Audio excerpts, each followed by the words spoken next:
Hello everyone, आज हमारा topic of discussion है कि orthodontic treatment means braces treatment जो हम बोलते हैं उसका इंडिया में कॉस्टिंग क्या है। आपने देखा होगा कि आप डॉक्टर के पास जाते हैं और एक रैंडम फिगर आता है 30,000, 60,000, 90,000, 1 लाख या एनीथिंग। वो किस बेस पे डिसाइड होता है? आप कैसे डिसाइड कर सकते हैं कि मेरे केस में क्या कॉस्टिंग आएगी? तो कोई तो पैरामीटर होता होगा। ऐसा नहीं है कि भाई जो मन में आया वो बोल दिया। बहुत से लोग ऐसे होते हैं जो ट्रीटमेंट का जब कॉस्ट फाइनल करते हैं, टेक एग्जाम्पल 50,000 आपकी कॉस्टिंग फाइनल हुई, बट जब आप देखते हैं कि आपका ट्रीटमेंट फिनिश हुआ वो 50 की कॉस्टिंग जाते जाते 70,000 होगी। तो ऐसा हो क्यों रहा है? ऐसा कौन से हिडन चार्जेस है जो बीच में लग रहे हैं? आज हम आपको उसका एक ब्रेकडाउन करें। तो अगर हम बात करें ब्रेसिस की, तो मेनली हम इसको 4 ऑप्शंस में डिवाइड करते हैं। The first one is the metal braces, जिसमें कि रबर्स का यूज होता है। The second one is the ceramic braces, जो कि ट्रांसपेरेंट होते हैं, टूथ के साथ मर्ज कर जाते हैं। The third one is the self ligating braces, जो कि मेटल ब्रेसिस का एक पार्ट है बट उसमें एक डोर होता है जो कि वायर को ज़्यादा एक्टिवेट करता है। And then fourth one is the aligners. तो ये 4 टाइप के ब्रेसिस होते हैं। अब किसका क्या फायदा है मैं आपको बताता हूँ। मेटल ब्रेसिस, जो कि एक सिंपल ब्रेसिस हम बोलते हैं, मेटल ब्रेसिस की कॉस्टिंग इंडिया में 25,000 से 45,000 है। इसका फ़ायदा, मेटल है तो स्ट्रॉन्ग है, स्ट्रेंथ है, लंबा चलता है ट्रीटमेंट, तो उसमें कोई ब्रेकेज वगैरह जनरली कम होती है, इसमें बहुत कम होती है, और ट्रीटमेंट की इफेक्टिवनेस उतनी ही है। बट एक छोटा सा ड्रॉबैक है कि इसमें रबर्स का ज़्यादा यूज़ होता है। मेटल के मुकाबले रबर फूड पार्टिकल को ज़्यादा अट्रैक्ट करता है, तो इसमें गंदगी ज़्यादा जमा होती है। जब एक लंबे ड्यूरेशन के बाद ऑर्थोडोंटिक ट्रीटमेंट खत्म किया जाता है, जिसका कि एवरेज ड्यूरेशन अगर आप काउंट करो तो 1.5 टू 2.5 ईयर्स का होता है, तो जब इतने लंबे ड्यूरेशन के बाद ट्रीटमेंट खत्म किया जाता है तो टूथ की सरफेस कहीं ना कहीं थोड़ा सा अफेक्टेड होती है। कॉस्टिंग 25 टू 45,000 है, तो इसलिए कॉस्ट इफेक्टिव ऑप्शन है, तो इंडिया में बहुत ज़्यादा चलता है। तो इसको, अगर आपका कॉस्ट एक बैरियर है तो इसको आप चुन सकते हैं, क्योंकि चाहे कॉम्प्लेक्स केस हो चाहे सिंपल केस हो, हर केस में metal braces is a good option. दूसरा ऑप्शन आता है सिरेमिक ब्रेसिस का। सिरेमिक ब्रेसिस वो लोग प्रेफर करते हैं जिनको एस्थेटिक लुक्स बहुत ज़्यादा चाहिए। जनरली हमने देखा है कि फीमेल्स हमारी खास तौर पे, क्योंकि हमारे जो लेडीज़ हैं उनको बहुत अच्छा लगता है, गर्ल्स को बहुत अच्छा लगता है कि वो सुंदर दिखें, तो सिरेमिक ब्रेसिस का ऑप्शन वो ऑप्ट करते हैं। बट एक सिरेमिक ब्रेसिस में जो छोटा सा ड्रॉबैक है वो ये है कि टूथ का एक वाइट कलर अलग है। Like I am wearing a white apron, this is a different white and this is a different white, so बहुत सारी शेड्स होती हैं। तो टूथ का शेड अलग है, सिरेमिक ब्रैकेट का शेड अलग है, उसके ऊपर वायर का शेड अलग है, और उसके ऊपर रबर का शेड अलग है। तो आपने सिरेमिक ब्रेसिस लगवाए कि एस्थेटिकली सुपीरियर एक आपको ऑप्शन मिले, बट जब हम खाना खाते हैं, हम इंडियंस के खाने में मसाले वगैरह होते हैं, तो उसकी वजह से वो स्टेनिंग पकड़ता है। तो it is not that aesthetically pleasing after a 1 month of time, जितना कि वो डे 1 पे था।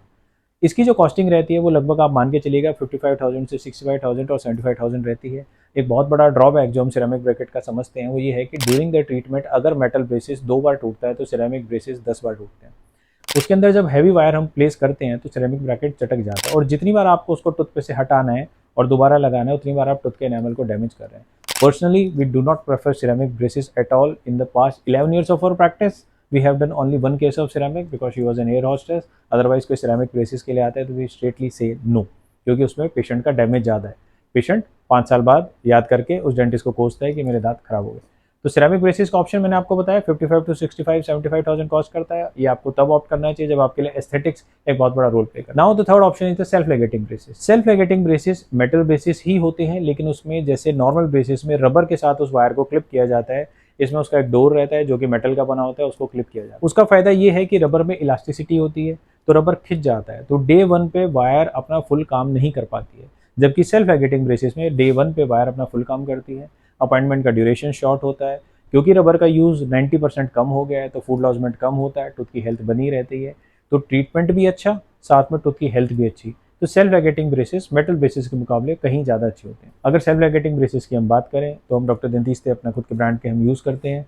इसमें बहुत सारे अलग अलग ऑर्मको के डेमन सीरीज़ भी आती है जो कि वर्ल्ड फेमस है। इसकी कॉस्टिंग की अगर आप बात करोगे तो लगभग 75,000 से स्टार्ट होकर it can go up to 95,000 और मे बी 1 लाख प्लस। तो it is a good option अगर आपका कोई कॉम्प्लेक्स केस है, आप चाहते हो कि एक अच्छा एस्थेटिक ट्रीटमेंट, आप एक अच्छे रिजल्ट्स के साथ आप चाहते हो, कॉम्प्लेक्सिटी को अवॉइड करना चाहते हो, तो it is a very good option. चौथा आता है अलाइनर्स। अब अलाइनर्स जो हैं वो आप तब ऑप्ट करते हैं जब आपका कॉस्ट इफेक्टिवनेस का कोई प्रॉब्लम नहीं होता है, जब आप चाहते हैं कि आपका एक ऐसा लुक रहे कि किसी को पता भी ना चले। जैसे आपने देखा होगा इनविजिलाइन अलाइनर्स की एड परिणीति चोपड़ा करती है, इल्यूजन अलाइनर्स की एड करीना कपूर करती है।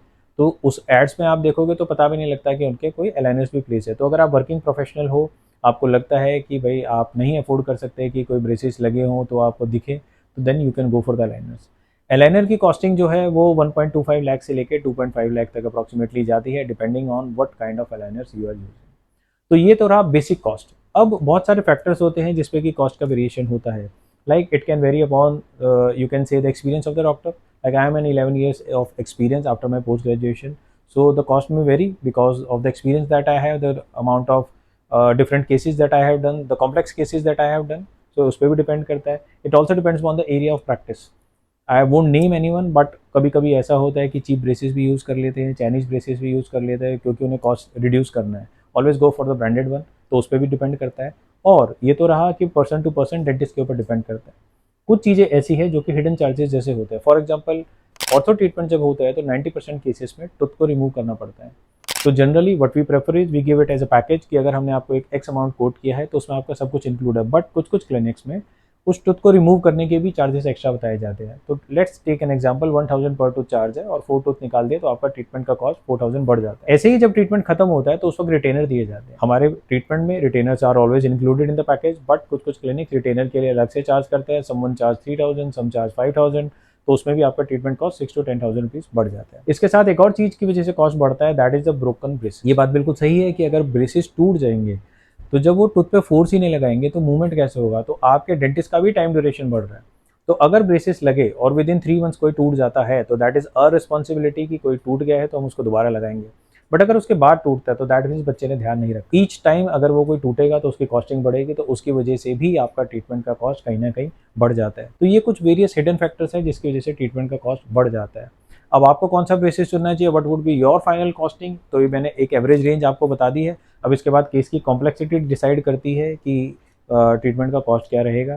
तो the thing is, I will repeat it again, I will just summarise it up. Metal braces 25 to 45, ceramic braces 55 to 75, self ligating braces 75 to 95, maybe 1,05,000. और अगर आप लाइनर्स की बात करो 1.25 lakhs to 2.5 lakhs. So this is the costing. आपके लिए क्या best है, क्या आपके लिए सही है, क्या आपको कॉस्ट इफेक्टिवनेस लगता है, कितना इफेक्टिव आप अपना ट्रीटमेंट चाहते हो, कितना आप मेंटेन कर सकते हो, दैट इज अपॉन यू.